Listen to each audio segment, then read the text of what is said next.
Welcome to the Sports Scouting Report podcast with Lee Brecheen. Hi, everyone. You're listening to the Sports Scouting Report. I'm your host, Lee Brecheen. Our guest today is John Lambert.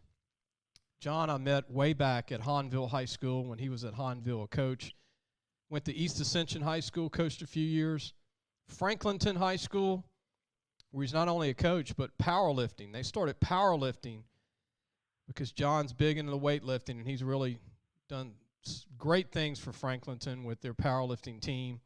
We'll talk about everything with this coming year with John. And John, thanks for joining us all the way from, I want to say Tangibo Parish, but really St. Tammany kind of. I mean, we're out there, way out there in Franklinton, Louisiana. Washington Parish. Washington Parish, right. Yeah, you can throw a rock and hit Mississippi from us. I mean, you know, you got Bogalusa not far away, Pearl River's not that far away, and then around that circle, you know, I mean, you go an hour any direction or 45 minutes, Amite, Kentwood, you know, Covington, Mandeville, talent everywhere. A few talent, a little bit of talent around us for sure. There's plenty of talent here too. John, talk about currently your status, because there might be a chance you're not coaching this year, but we'll get into everything with Franklinton. You've been at Franklinton for 6 years. I mean, I'm shocked. It doesn't even feel like 6 years that you've been at Franklinton. Yeah, it jumps up on you how quick it goes by. Somebody mentioned the other day, I coached with Lou Valdin and Mike Silva down at Hahnville, and Louis retired and is now coaching at Shaw. And Mike Silva has retired from Hahnville, and he's going to be coaching at Santamon. So we were talking about the other day about we've been in, all of us together, if you put it together, over 100 years of coaching. Man. So it just flies by. Well, I mean, you know, technically it's 6 years at Franklinton, but there might be a chance you're not coaching this year. Is that right? And you're still going to help at powerlifting, though. Yeah, when I originally came this way, my intention was, you know, all of us who have families, you want to be around your kids. You want to be a part of their high school life. Definitely. And so I have a son who's going to be a senior who's a basketball player. My oldest son graduated. He goes to Nichols. And my daughter is a ninth grader. She's a power lifter, throws discus, javelin, and shot put. Man. So I'm very involved with powerlifting. And I'll still be around the football program because I just love those kids to death. We'll talk about powerlifting later in the show, but Coach Lambert, talk about, I mean, all the football program. You were at East St. John High School with Dauterive. Yeah. I mean, you've been around some offensive geniuses. Lou Valdin had been around the block. He had been at Shaw as an assistant to Hank Tierney, and then you were with him. He was at Hahnville, East Ascension. You were around a lot of great talent there. East St. John and Laplace. I mean, what's your opinion? It's like food tasting in restaurants. Everything's a little different. But what you've seen a little bit of everything. Laplace, you know, Hahnville, Franklinton. There's just when you get in the river parishes, it's just a different world. You know, I was with Lou Valdin from '99 to 2006 at Hahnville, and we were 81-19. In that window of time, we had Darius Raynard, who played in the NFL. West Virginia. We had, played at West Virginia and scored touchdowns all over the place. Has become a very successful gym owner in the Prairieville, Gonzales area. Owns a Gold's Gym. Man. And is bigger and stronger than I've ever seen him. Whoa, and that's blames scary. me That's for scary. it. That's scary, Coach, because he was pretty dang strong. It's amazing. Oh, he was a wonderful kid. You know, we had the Landry brothers, DeJuan and LaRon, both played in the league for a substantial amount of time. Played at LSU, played at Georgia Tech. So there were so many kids, and you know the Facebook thing I've stayed in contact with so many of these kids, and not only were they successful on the football field, but they've moved on into life, and a lot of them just have wonderful lives and doing great things. And they all remember back. The funny part is the only things they remember is what they called my torturous weight room. The pushing them to get to be the best they can be. You were the Moffat. You Moffat-sized them, and Lambert-sized them over there at Hahnville. I tried to. You know, the great part, one of the greatest guys that I think I'll go to my grave with a loyalty to Lou Valdin that I don't think can be rivaled. It was the greatest boss. He allowed you to coach. He was funny.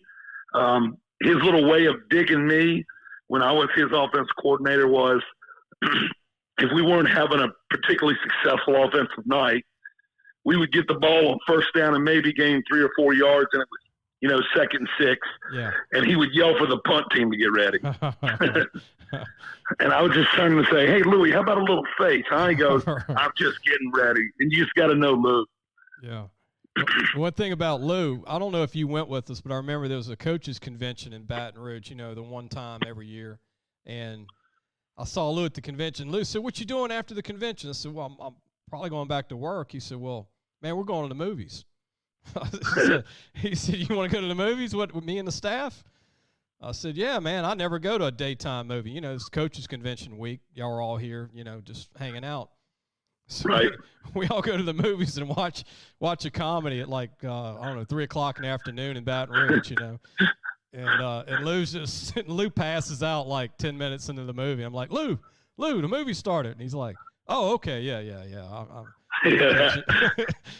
He is, he was, there's so many, down that bayou. And when I left, I was at De La Salle before I came to Hahnville. Yeah. And you spend those 6 years I was at De La Salle was the end of the Hank Tierney at Shaw phase. Yeah. It was the end of the Bobby Conlon years. Wow, brother. Tony Villegas. Whoa, St. Aug.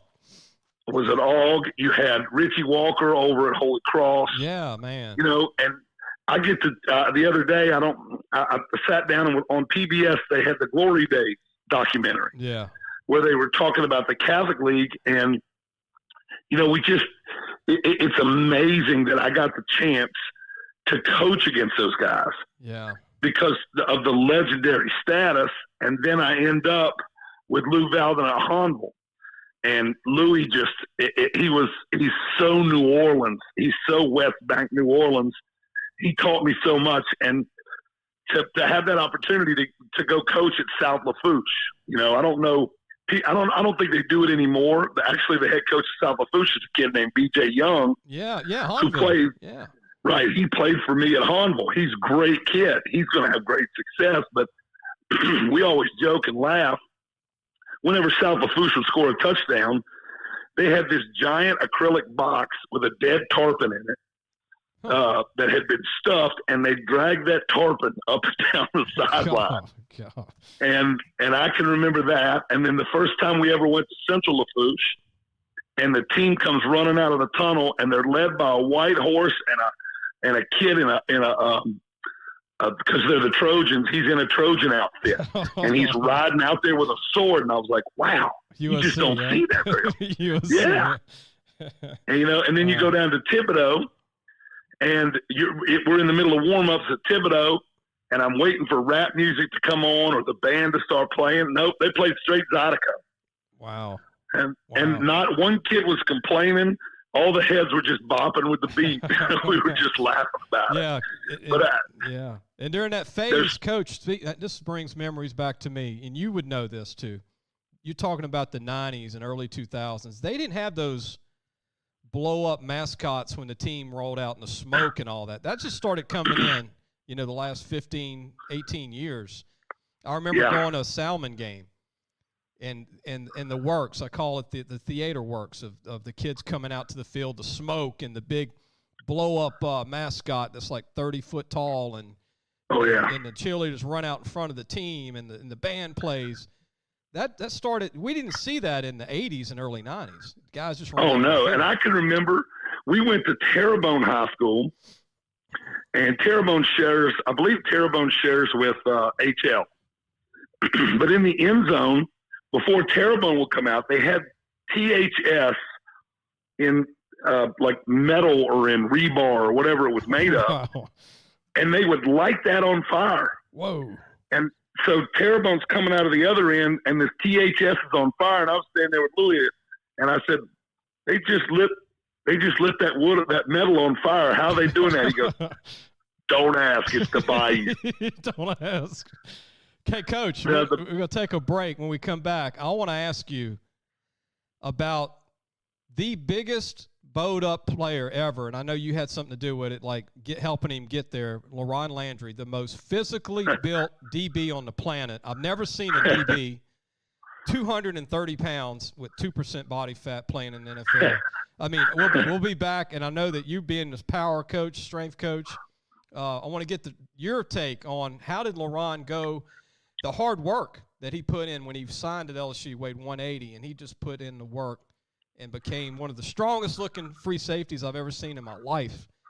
He's a freak of nature and built. We'll be right back with more. John Lambert, Coach John Lambert's joining us today. We'll be right back. Listen, whatever you're driving right now, Tommy Harvey wants it. Bring it in to Harvey Subaru, Lexus of Shreveport, Bossier City, or John Harvey Toyota. They're paying big bucks for all trades right now. They'll cut you a check right there.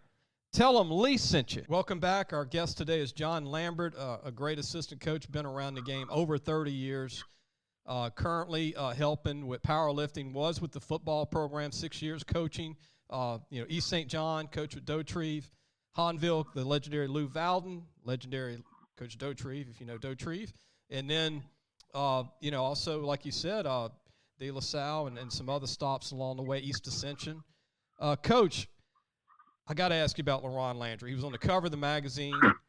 Him and DeJuan. I remember when you were on the staff, we put him on the cover, and y'all actually put that in the gym. I walked in, and I'm like, dang, y'all got the magazine in there. But LaRon, I remember LaRon playing quarterback at Hahnville, and I remember he was a tall, thin guy, strong, thin. And then he comes to LSU. He's about 190, 185. And then his sophomore year, junior year, he's like 210. Benching, I don't know, you'll know what he benches, but he was benching crazy numbers at LSU. And then he goes to the NFL, and he's 230, 6'2" at free safety. I mean, that's a lot. But his build, Coach, his physique, he looked like Mr. Universe. I've never seen a DB look like him. And there's a couple great stories about LaRon. After he went to LSU that first year, I think he realized, now with us, he was crazy strong, but he never kept weight on. LaRon was, he played quarterback, played free safety, ran track. He was just constantly in motion and burning calories. When he got to LSU and they got the nutritionist and set his plan and kind of got him in a vein where he could gain weight, I think he realized how big his traps could be. Yeah. His traps are the muscles right up by his neck. He came back to work out one day, and I got my freshman group in at Hahnville, and they're in the weight room working out. And when he comes in, he just pulls his shirt off and starts lifting.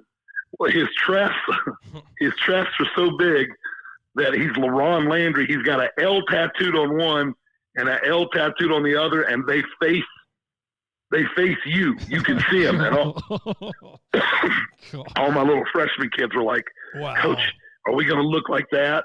Yes, you will. When you get out of here, that's what you'll look like. Keep lifting.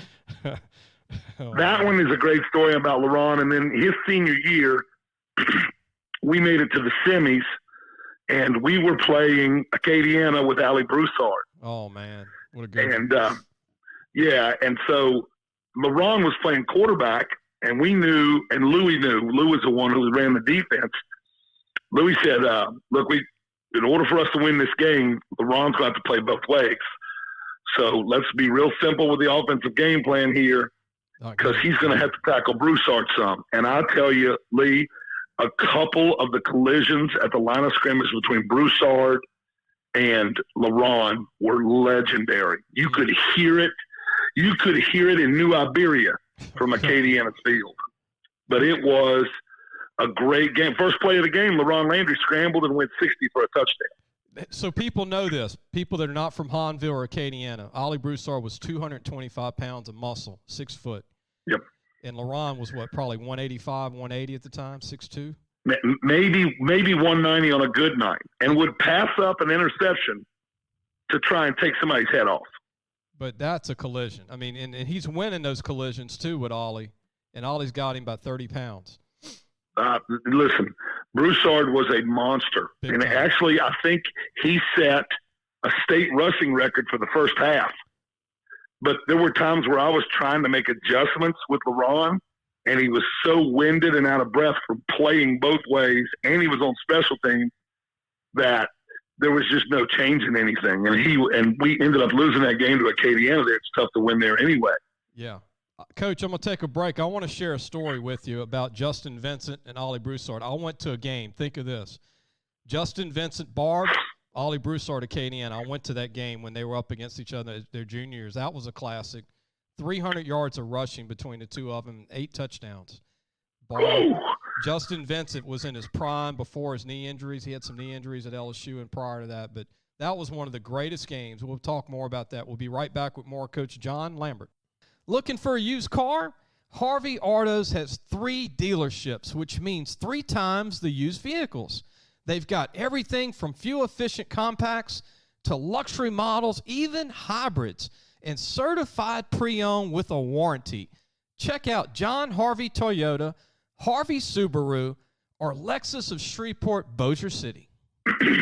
Welcome back. You listened to the Sports Scouting Report. Our guest today is John Lambert, who's at Franklinton helping. We're going to talk about powerlifting later in the show. We're going to give kudos to his girls and boys. He's got one of the best powerlifting teams in the state. We're going to talk about some of their great prospects at Franklinton this year.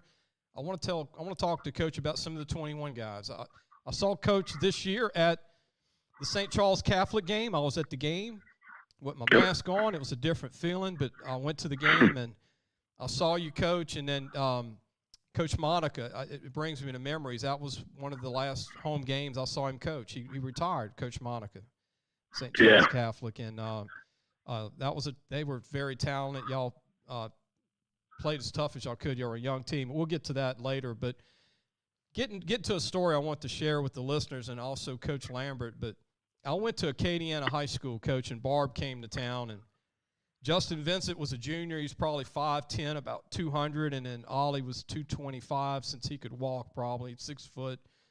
And Ollie was incredible. I mean, he was Leonard Fournette of Lafayette. And Justin Vincent was he was like a Marcus Allen type, deceptively fast with power.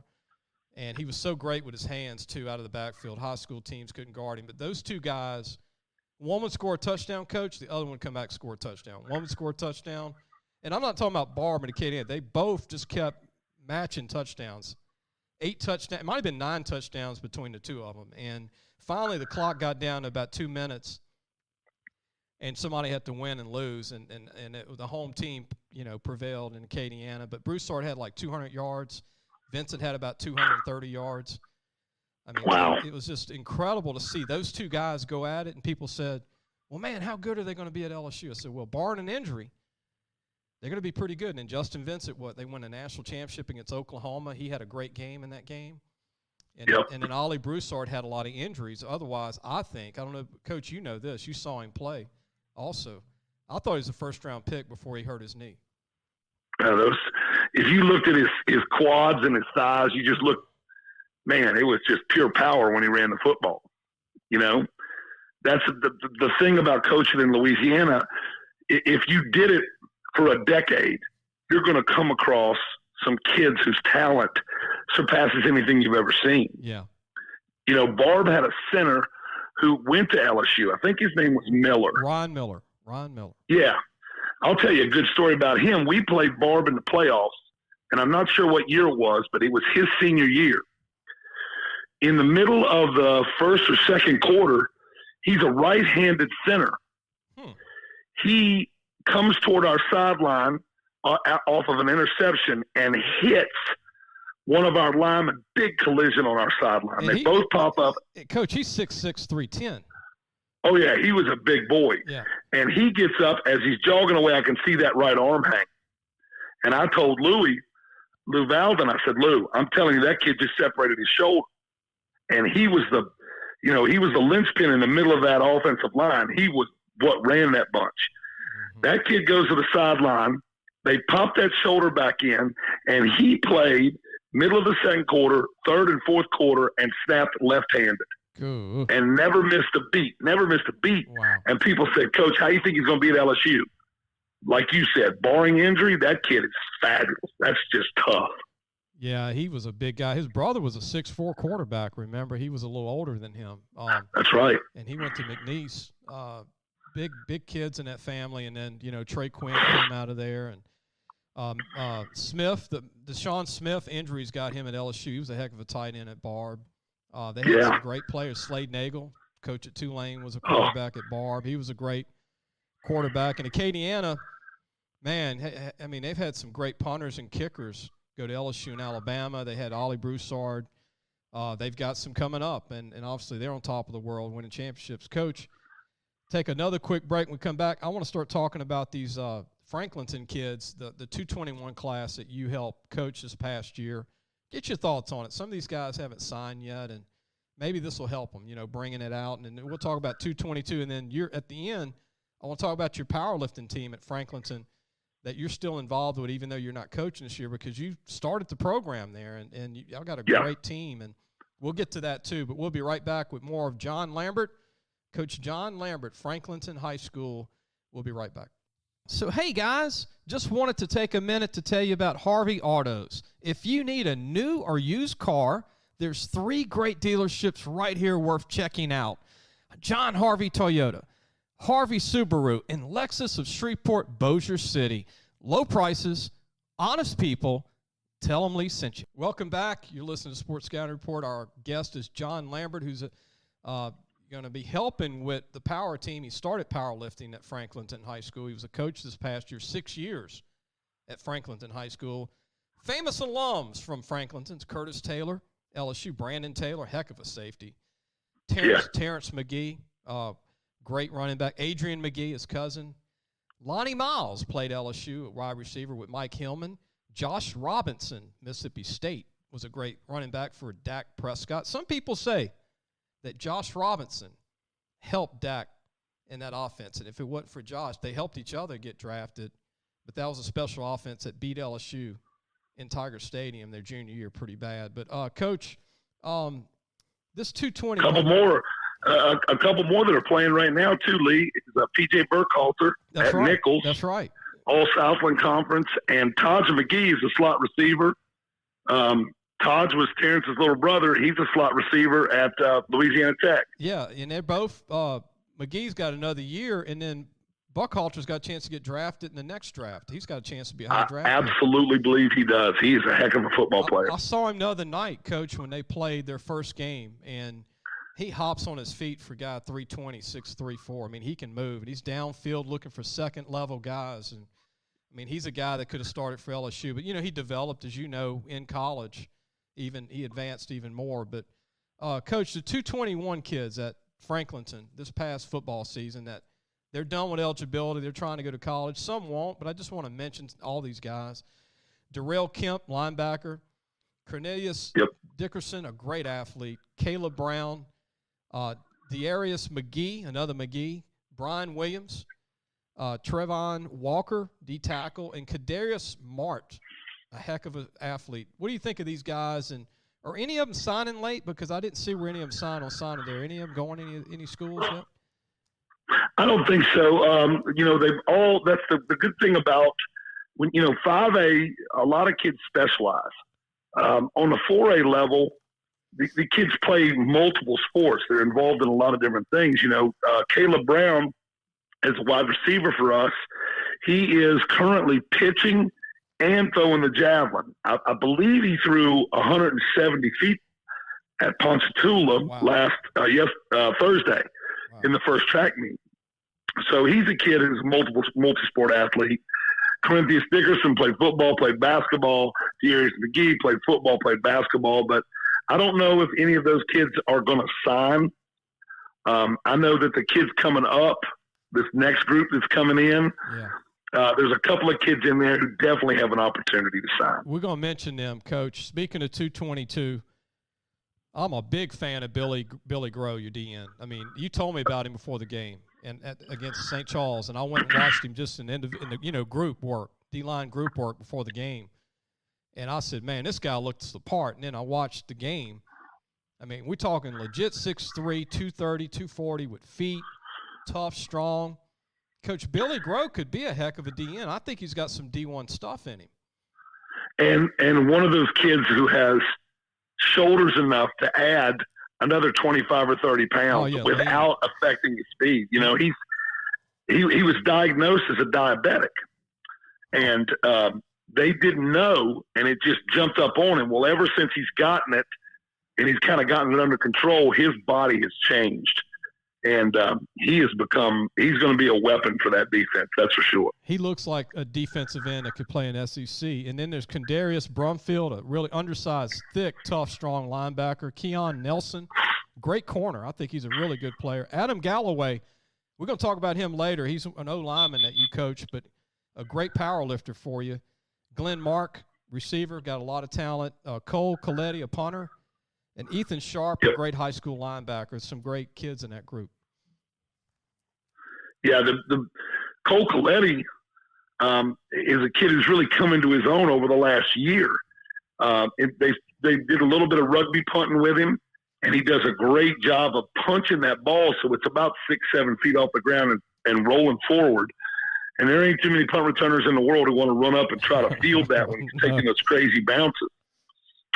Glenn Mark's another one who got a tremendous amount of experience last year because we had so many injuries, so he got a chance to play on the varsity level. So it's not like he's walking into it with wide eyes. The one who could surprise you, I think, is Kendarius Brumfield. They've moved him down to nose guard some. He's just so strong. I'll tell you, he's got to have 15, 16-inch calves, and it just has a motor.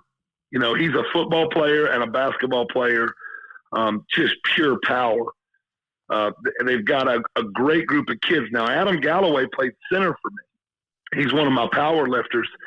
He is all of 6'3", 250, 265 pounds in season. Now, right now in powerlifting, he's 271 pounds. Okay. And he's a kid who can play center. He's very intelligent, reads coverages, reads the fronts, and makes the calls. I love that kid. We're going to talk about the powerlifting team later in the show. Before we go to break, and in our next segment, we're going to talk about the powerlifting team at Franklinton, one of the best in the state outside of West Monroe. Ash, Natchitoches Central got a chance to be up in even up where they are. But I got to ask you this about LaRon Landry again, Coach. You're a big powerlifting guy. You're a strength room coach. How much could he bench press? You know what? His bench was it was funny about LaRon is he hated testing. One time I got him to run a true 40. That's with the laser, not with a stopwatch, not a coach's thumb. Yeah. But you break the laser at the front, break the laser at the back. And that kid ran a 4.33 in the 40. Mm. In the weight room, bench-wise, he hated benching. But his shoulders were so strong, he would come in there and he'd do power clean and push press with 295 on the bar. Cool. And again, all my young kids are looking at him going, Coach, can we be like that? I said, yeah, if y'all follow my program, you'll all end up like LaRon Landry.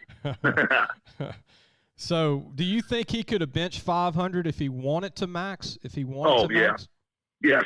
I think he's one of those kids, and it's funny, you know, having been in the powerlifting world where they wear bench shirts and squat suits and things like that, that kid never wore a wrist strap, never taped his wrist. Wow. He just climbed under weight and lifted. Man. And his body responded. Wow. That's grown man strength beyond NFL. Well, he and his brother were the same, you know, in terms of that body. Yeah. When LaRon played for him, when DeJuan played for me back in 99 and 2000, he wanted to go play college football as a quarterback. Well, George O'Leary was at Georgia Tech at the time. They recruited him and ended up starting him at Free. Mm-hmm. And that's where he played in the NFL. And just one of the smartest players, smartest kids I've ever been around. Just absolutely fun to coach. You're right. They're both 6'2", 210, 215. Both played free safety. And DeJuan played a long time with the Ravens when they were in their heyday with Ray Lewis. That was a heck of a defense. And in the same, you think about now, and this is what everybody talks about, is what talent in Louisiana. At one point, you had Ed Reed and DeJuan Landry in the same defensive backfield, and they're in the same parish. Crazy. They grew up in the same parish, and that's the kind of talent that's all over the state. I remember Ed, coach at Destrehan.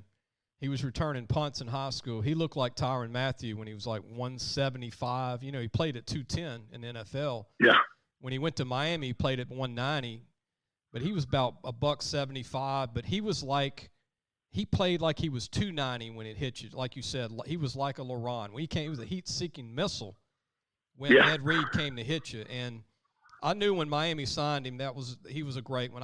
You saw it in him. You know, I saw it in Mathieu and a lot of these guys. But, Destrehan, he was a heck of a player there. Destrehan's had so many good ones. Hahnville, like you said, John Ehret. Reggie Wayne was in the NFL at that time with the Colts, receiver from John Ehret. Then you had Marshall Falk in the NFL at that time from Carver. So much talent, Coach. We're going to take a break. When we come back, I want to talk about your powerlifting program that you started at Franklinton. You're going to be helping them still at Franklinton, not football coaching this year, but with the powerlifting team that you started. I want to brag on it. You showed it to me. I'm learning as we go, too. I know that I kept up with powerlifting, but I didn't realize how good your team was. And we're going to brag on these guys when we come back. We got more John Lambert. We'll be right back. Parents, are you looking for advice on getting your high school athlete recruited by the right college? Lee Brecheen is your answer. Lee has been doing it for over 30 years. He knows the ropes, and more importantly, he knows the people. Lee offers turnkey service from evaluation, creating highlight tapes in the correct format, and complete guidelines for effective communication with the schools. No matter the sport, girl or boy, no matter what grade your child is in, let Lee Brecheen help match your child to the right college fit. Go to our website, lafootballmagazine.com, and get connected today.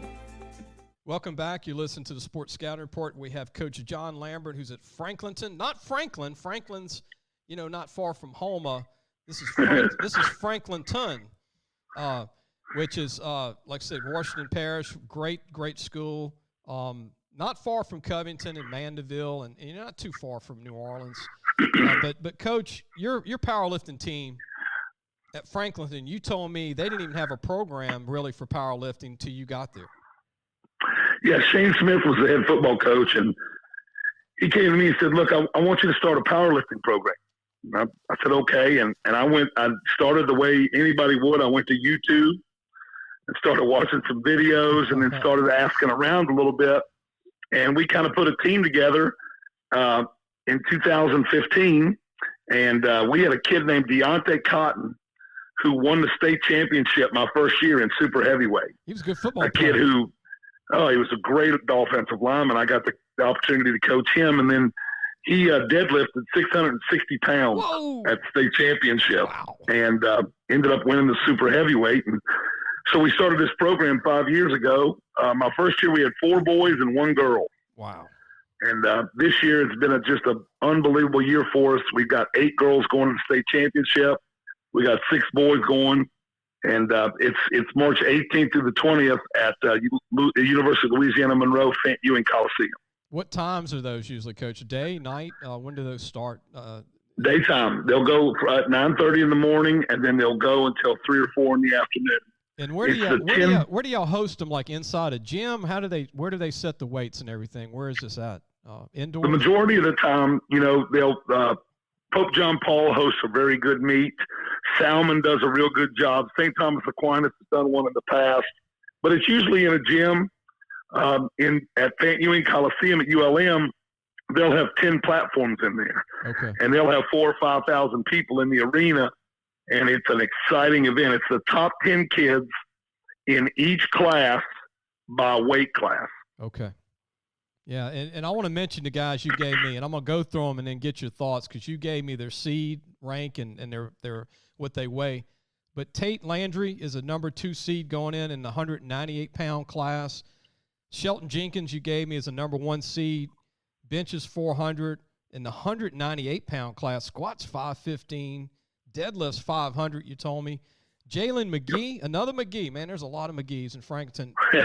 Number 2 seed in the 181-pound class. And Adam Galloway, the football player we talked about, has got a year of football left.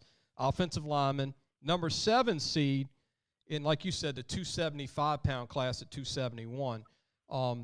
Any girls you want to mention individually that have a chance? And that's Tate Landry, the first one. Tate, yeah. She is the principal's, our assistant principal's daughter. Wow. She is, she's a dancer. She's been doing dance her whole life, and she's dainty and wears pink, and she's all. But when she steps under the weight, she squats 280 pounds. What? Yeah, she deadlifted 285 pounds. Oh gosh. So in 4A, we're chasing Tioga. Tioga has a fabulous powerlifting team, and I keep talking to our kids about trying to reach their level. And Tate is a sophomore, and she is going to go to state and have a chance to fight for a state championship. Wait a minute, on the Coach. girls' side. Wait a minute, Coach. She's a sophomore? Sophomore. And she's deadlifting 280? Yes. Wow. Deadlift 280, squats 280. And she's only, 15, 14? 15. Can't even drive yet. She can push the car, but she can't drive it. So you're talking about Tate Landry one day maybe breaking every record possible, potentially for the girls' division, maybe in the state. One of the most dedicated little ladies I've ever met, a 4.0 student, and just a fabulous person, just a great heart too. Wow. So I really believe she's somebody who can do something legendary at this school. What do you think of Shelton Jenkins with the numbers? I mean, it's heartbreaking. And I'll say this, it's heartbreaking because he was the number 1 seed last year as a 9th grade. Wow. He's a 10th grader. Wow. And his total was 1,415 pounds. He's the number 1 seed in 4A in his class. And he may have been state champion last year too. He has the opportunity to be at least now, since the pandemic knocked out his 9th grade year, a 3-year state champion. Wow. What is the highest lift? Because of strength, I'm a big strength room guy. I was a small guy, but Coach, you would love this. I never told you this. I mean, I'm 5'8", and in high school I weighed 160, but I was small. But when I got under the bench, I benched 310. I maxed at 310. I was proud of that, like 160 pounds. Nice. But I worked hard. You know what I mean? I wasn't naturally strong. I worked 5 days a week for 5 years, and people like, you'll never bench 3. Well, I said my goal, I want to get 305, 310. And at 165 was the highest I could weigh. And we had a pretty strong weight room at Central High School. And we had some strong guys. And we had some guys bench, 350, 400. We had some 500-pound squats. One guy did 550. I did 450 at 165. Nice. So I keep up with it. I'm very new to this powerlifting team stuff. That's why I'm glad you came on. But I do know the lingo, because I came up lifting weights. What is the best lifts that you've seen since you've been a part of the sport, Coach, from other teams? Have you seen some crazy stuff? On the north shore of Lake Pontchartrain, all through St. Tammany, that's where the strength of they have 6 divisions in powerlifting: north, south, east, and west, Bayou, and Central. And so the sport is growing unbelievably. But on the north shore of Lake Pontchartrain, North Shore High School, Covington, Slidell, Mandeville, Pope John Paul, and St. Paul's, last Saturday, Lee, St. Paul's won. They won the regional at Pope John Paul in powerlifting. They won the state championship in soccer, and they won the state championship in wrestling in one day. Wow.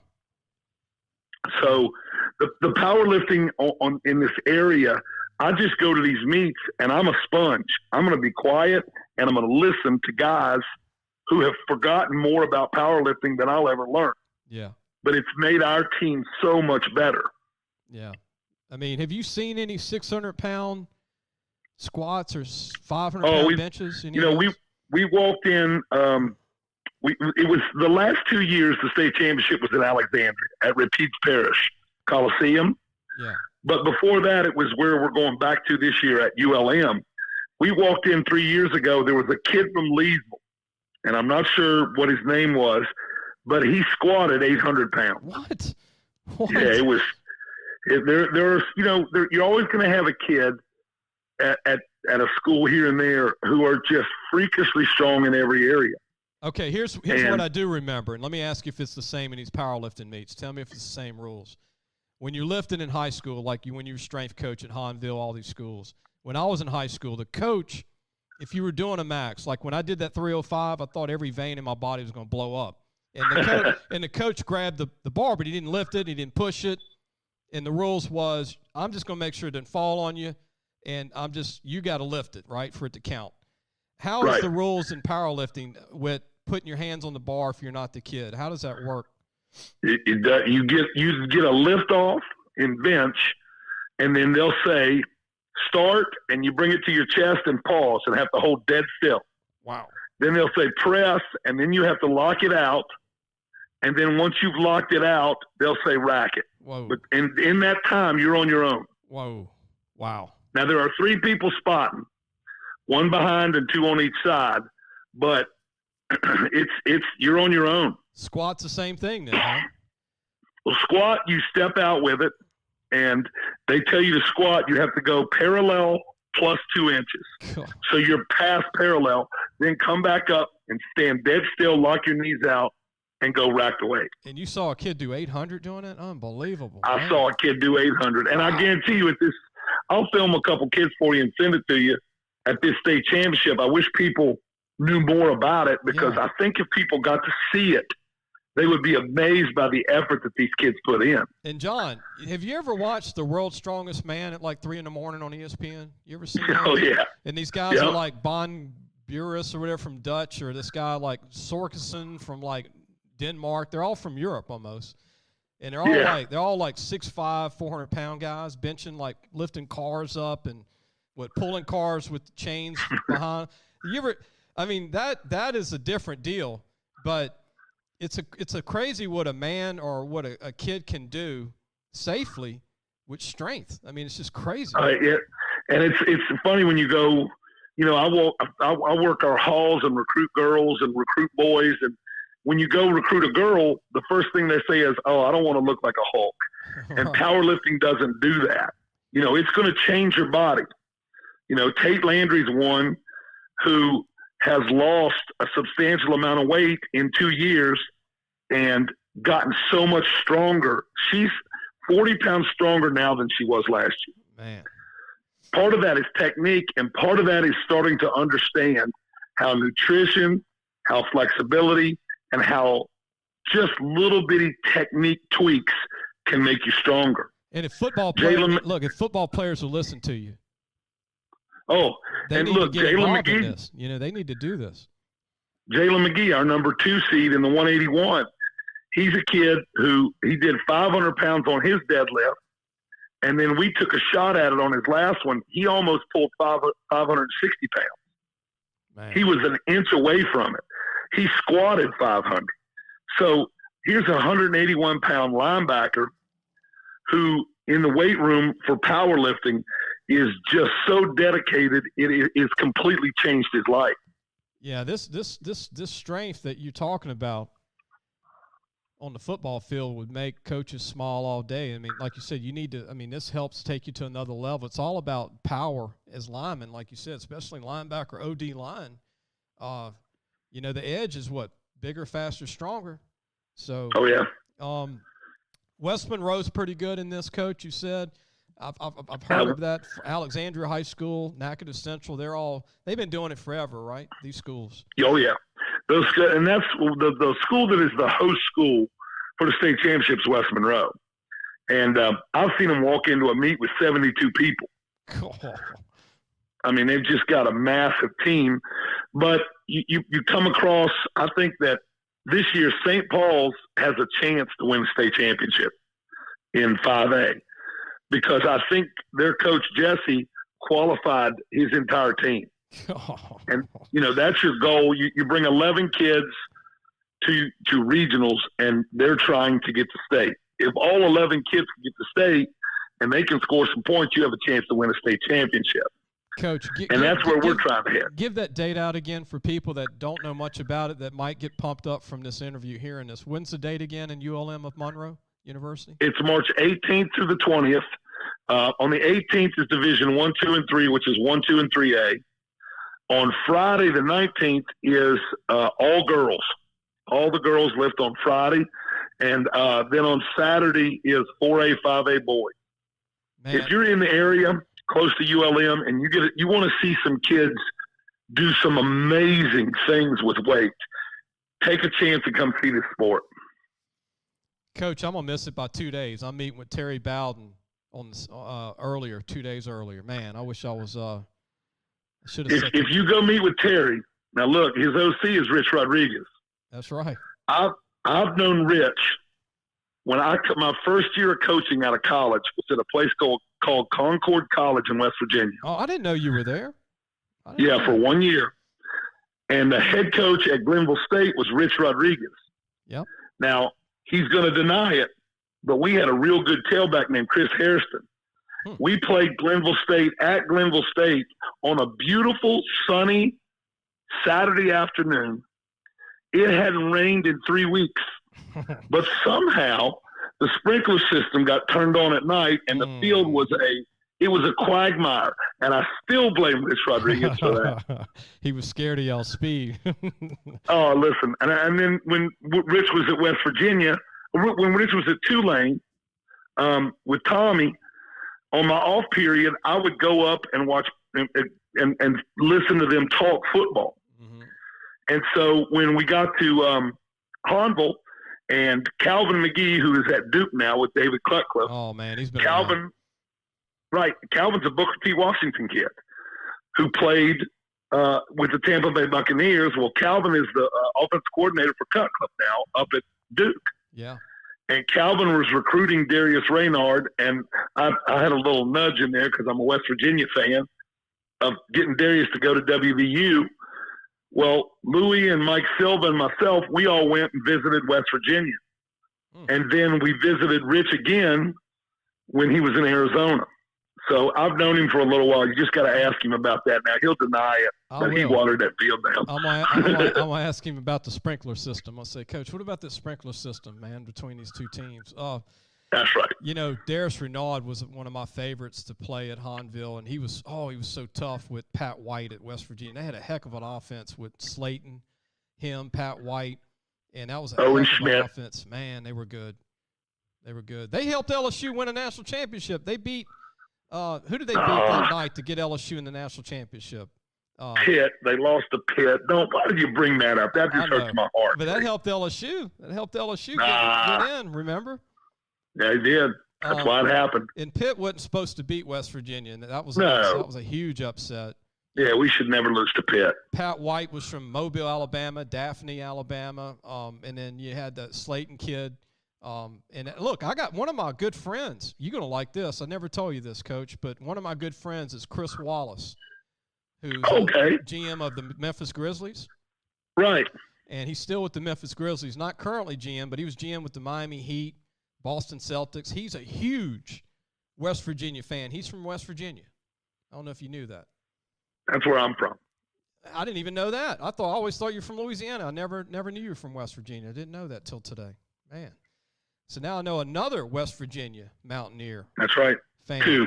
You have 2 on your roster now. and look, every time I talk to Chris, he tells me or asks me about who they're recruiting, and when they offer somebody in Louisiana, get the update on them, or he's always talking about how they have to sign players from all over, like Ohio, Pennsylvania, Florida. West Virginia has to really put a team together, right, Coach? They have to recruit the whole northern section. It's what you end up having to do is, and there's some talent in West Virginia for sure, but they recruited. When Rich got the job and hired Calvin, he told Calvin, "Look, I want you working I-10 from out west, about the Ritter, all the way back to Slidell. Don't even leave I-10. Just go 10." He goes, "Then go over 12." And that's what he recruited. And they had kids, West Virginia had Bell Chase wide receiver Chris Henry. Yeah. They got Darius. They got a couple of other kids West Virginia got out of Landry Walker, I believe. Yeah. So there have been a few kids who have made that little trip. You got to convince them that it's going to get a little bit cold in West Virginia. and look, Coach, I can't forget growing up, I was a fan of West Virginia because of the Coach Don Nehlen. Oh yeah, he was one of those legendary coaches that stayed there 20+ years, and oh yeah, and he had them competitive, and they've always upset some big teams over the years, always an upset. Here's a great question for you: who did Don Nehlen take over for at West Virginia? Bobby Bowden. That's right. Terry, was reminding me the other day how they were from the West Virginia area. He was reminding me that. I guarantee you he grew up there, at least part of his life. Yeah, and then did you – I don't know if you heard my show with Terry Bowden, but he mentioned – and I didn't know this, Coach, but when Bobby Bowden was at Florida State, he took over a losing program at Florida State. It was horrible. They weren't very good. And he built them up. Before he became a big name, they played LSU in Tiger Stadium in 1979. I was 9 years old. I was at the game. And he told Terry Bowden and Tommy Bowden, who were grad assistants on the staff at the time at Florida State with their dad, he told his sons, he said, if I lose to LSU, I'm taking the LSU job. They offered me the job to replace Charlie Mack. If I beat LSU, then I'm going to stay at Florida State. It was basically a coin toss on him winning or losing that game. How about that? Is that crazy? That is. And the funny part is I played college football with a kid named John Lilly. Oh, he was good. Man. He's the tight ends coach right now he was with the Rams. When Fisher got fired, he came and worked with Tennessee for a little bit, but he's at North Carolina now, tight ends coach and recruiting coordinator for Mac. Well, he was a GA for Bobby Bowden. And when you sit and talk with him and he tells these stories of the defense coordinator for Bobby there toward the end was Chuck Amato. Yeah. And the offense coordinator was Mark Richt. Oh, yeah, yeah. Man, you talk about some talent on that staff. And here's some trivia for you. 1979, who were the quarterbacks at LSU against Florida State? Steve Ensminger. Oh. And David Woodley, the late David Woodley, who played in the Super Bowl with the Miami Dolphins. That's right, number 16. Steve Ensminger was alternating with Woodley. He liked to use two quarterbacks, Mac did, back in the day. A lot of those coaches did. They didn't like to throw the ball much back then. And then Hokie Gajan was the running back who played for the Saints. Talk about tough.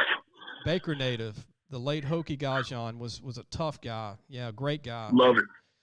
Coach, thanks for joining us. I think we got everything out there, and I'm happy to get the powerlifting team on the map because, look, like I said, I grew up weightlifting, but you taught me a lot about powerlifting today, and I'm pumped up about it. I hope we got to a lot of people today to let them know about the sport because I don't think it gets covered at all, hardly, unless you're in the sport, right? If you're not in the sport, right, you don't know what's going on. You don't even now today. You do know. We gave the meet date out. It's going to be at ULM of Monroe, and it's coming up. And give that date out one more time before we go, Coach. March 18th through the 20th at Fant Ewing Coliseum at ULM. And it'll be during the day, and you'll get to see all these young girls and boys at all the different high schools at all the levels, like Coach said, just like football, competing for state championships. And I hope you win it all, Coach, at Franklinton. I hope y'all can win one. Or, even if you don't win one, heck, the program's at another level right now. And wherever you end up in the future, I know you kind of taking some time off outside of powerlifting, but obviously you'll be probably coaching again somewhere in the future down the road and we'll be talking. And, but we'll get this show to you pretty soon. And, again, I appreciate you being on. And all the stories, people I know are going to love the stories here in the show today. Don't hang up. I want to end the show by saying go to our website, lafootballmagazine.com. We're working on our 221 issue. It'll be our 25th year, 25 years of doing the magazine, and we're going to have it out early September, late August. You can go on the website. You can read stories on Hammond's head coach, Dorset Buckles, and we also have some other interviews. We have a story on West Monroe. They're a great special teams unit. Their punter, kicker, and long snapper all went D1. What a great problem to have. Punter's going LSU, kicker's going to ULM, long snapper's going D1 as well. So, heck, West Monroe, they got some great players over there too. But we'll see you. We'll see you soon.